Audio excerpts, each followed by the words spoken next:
Hi friends, welcome to Personal Study for Come Follow Me. We are talking today about Luke 4 through 5 and Matthew 4. This is some yummy, wonderful, inspiring scriptures. This is about the Savior going into the wilderness and his healings and his declarations of being the Messiah and miracles with fishes. So let's jump right into it, why don't we?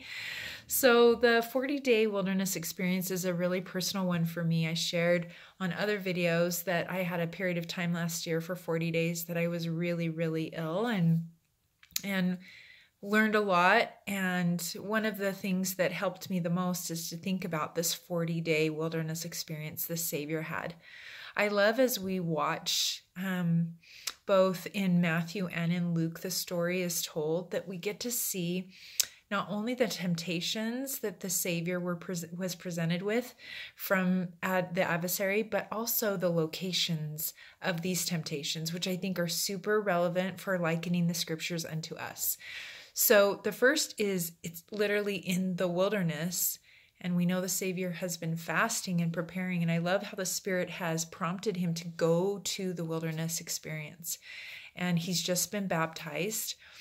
And he's tired and he's hungry. And the temptation comes for food, which we can relate to within our own wilderness experiences. The situation I had when I was very sick physically made everything else harder.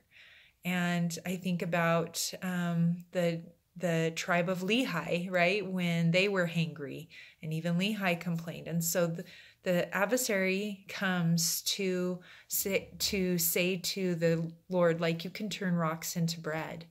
And so he's tempted with bodily appetites in the wilderness experience.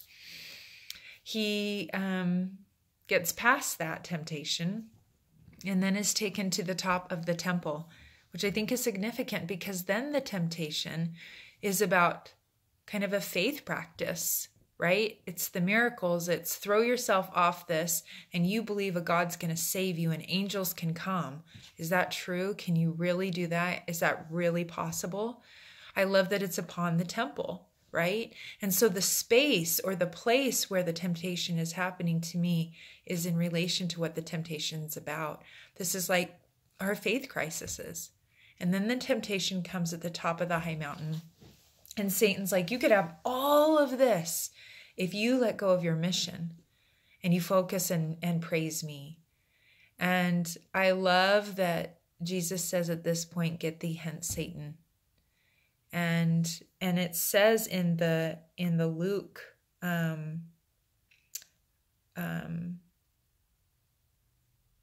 chapter 4, 1 through 13, that chapter talks a little bit about how all these things happen, and it says that Satan departed for a season. He's relentless. There's all these spiritual experiences happening, and he's relentless. Do you ever feel like that? The Spirit prompts you to go do something, and then right there is the temptation.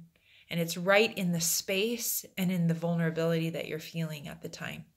I love this because the Savior has shown us how to overcome, and he keeps clear on who he is and what his mission is.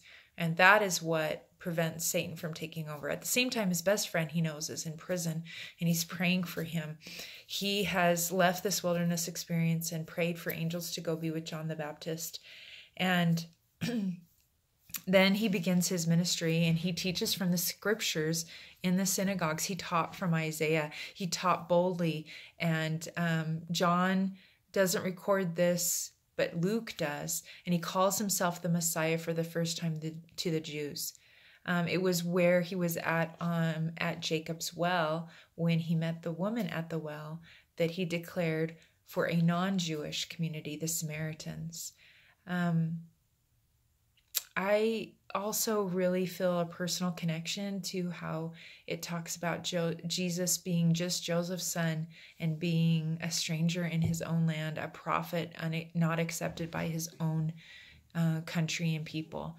And I think it's interesting to note that there are moments within these chapters, these 3 chapters, where there's mobs of people that hear about his healings and want to have a piece of him, right?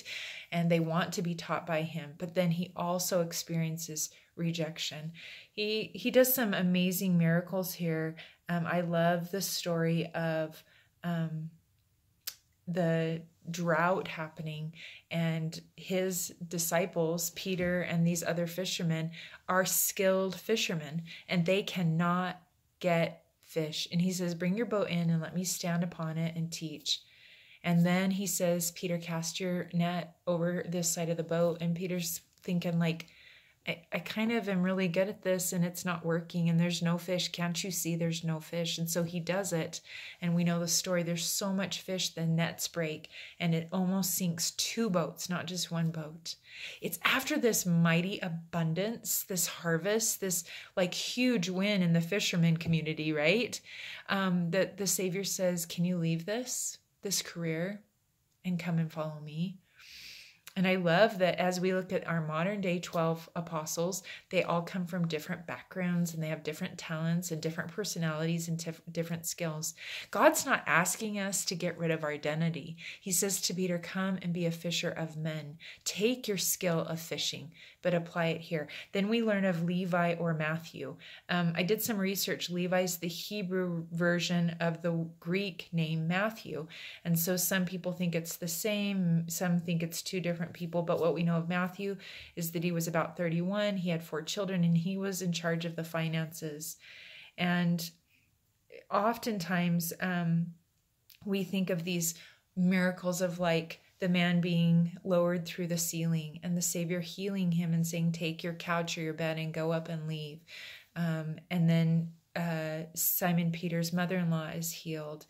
And then he also heals the leper. And he feeds the multitude. I mean, we have all these miracles of tons of people around him celebrating these miracles. And then we also see that he served the marginalized, the small groups of people that maybe went unnoticed, the lepers, right? The woman caught in adultery. And so the Savior is a great example of he could have served only the multitudes. And I think sometimes we get caught up on that. Like, I don't have that many followers on Instagram, or I haven't sold this many books, or I don't have an important calling in my ward, or I didn't have as many children, or I don't have this much in my bank account, and we limit what our influence is and what our abilities are. But the Savior is showing us that he really did minister to the one, and he ministered to the groups of people that were sometimes ignored. I love at the end of Luke 5 where he's teaching the religious leaders, and some of the things he taught the religious leaders, they could totally get on board with. I mean, depending on the group. If the Pharisees loved it, sometimes the Sadducees didn't, right? And sometimes the Sadducees loved it, but the Pharisees didn't, right?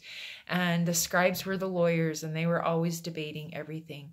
But then there were times where what he was teaching them was so much more added to what they, some of it was comfortable because it felt familiar.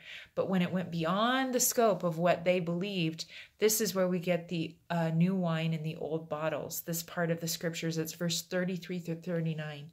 And I think sometimes we're like that in the church, right? We were fine with visiting teaching and home teaching. Why are we expanding it to ministering?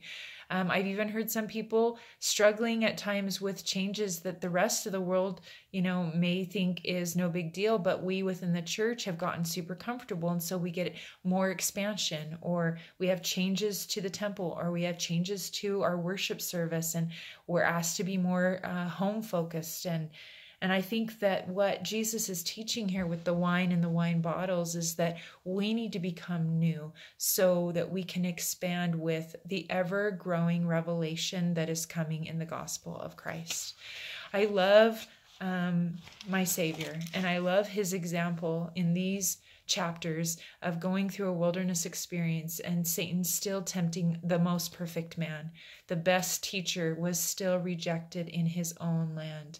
And he teaches us that even when there are no mobs and you have one to serve, that is sometimes the greatest service to the leper, to the man that has palsy, to the mother-in-law that has a fever.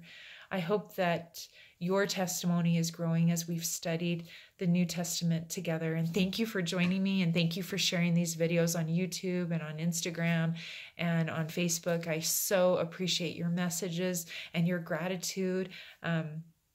Serving God and letting go of the results is what the Savior is always teaching.